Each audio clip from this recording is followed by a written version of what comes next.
చిన్న చిన్న డిపార్ట్మెంట్స్ ఏది ఉన్నా సరే ఏదో ఒక డిపార్ట్మెంట్కు నాకు పదవి ఇవ్వమని పెద్ద పెద్ద నాయకులు ఈరోజు వస్తున్నారు. అంతకుముందు అడుగుతా కూడా తీసుకోలేదు కదా, ఇప్పుడెందుకు వచ్చిందా అంటే ప్రభుత్వం తీసుకున్న నిర్ణయం తర్వాత మాకు విషయం తెలిసింది. అనుబంధ విభాగాలకు అధ్యక్షులుగా ఉంటే కార్పొరేషన్ చైర్మన్లు అవ్వడానికి అవకాశం ఉంటుంది, ఎన్నికల్లో టిక్కెట్లు రావడానికి అవకాశం ఉంటుందని ఇప్పుడు అర్థమైంది. అందుకే మేము బాధ్యత తీసుకుంటామని ముందుకు వస్తున్నారు. అందుకే ఈరోజు జిల్లా అధ్యక్షులు కావచ్చు, నియోజకవర్గ స్థాయి అధ్యక్షులు కావచ్చు, పార్లమెంట్ స్థాయి యూత్ కాంగ్రెస్ అధ్యక్షులు కావచ్చు, రాష్ట్ర స్థాయిలో వివిధ హోదాలలో ఉన్న యువమిత్రులకు నా సూచన ఒక్కటే, కష్టపడితే తప్పకుండా ఫలితం ఉంటుంది.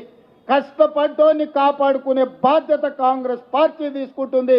అధ్యక్షుడు మహేష్ కుమార్ గౌడ్ గారు తీసుకుంటారు, ముఖ్యమంత్రిగా నేను తీసుకుంటా.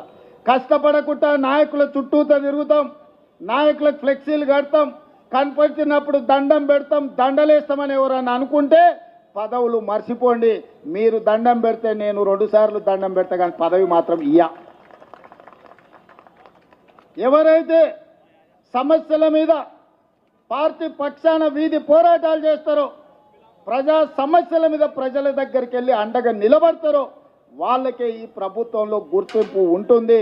నాయకుడు నాకు తెలుసు కాబట్టి నాకు పదవి వస్తుంది, లేదంటే ఢిల్లీలో నాకు ఎవరో ఉన్నారు, ఢిల్లీ కోటాలో ఇక్కడ ఏదో వస్తుంది అని ఎవరన్నా అనుకుంటే అది భ్రమనే అని చెప్పి నేను ఈ సందర్భంగా స్పష్టంగా నేను చెప్పదలుచుకున్నాను. ఢిల్లీ నుంచి కాదు, గల్లీ నుంచి రావాలి పైకి. ఢిల్లీ నుంచి పైనుంచి కిందకు వచ్చే పదవులు వచ్చే కాలం పోయింది. గల్లీలో పేదల మధ్య ఉండి పేదల సమస్యల మీద కొట్లాడిన వాళ్ళకి తప్పకుండా అవకాశం ఉంటుంది.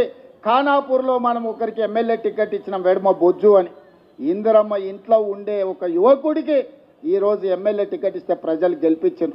పైసలు చూసి గెలిపియలే, ప్రజా బలాన్ని చూసి ఎమ్మెల్యే గెలిపించారు. తుంగతుర్తిలో మందుల శామెల్ కావచ్చు, లేకపోతే షాద్నగర్లో ఈర్లపల్లి శంకర్ కావచ్చు, ఇట్లా చాలామంది ఇప్పుడున్న ఎమ్మెల్యేలు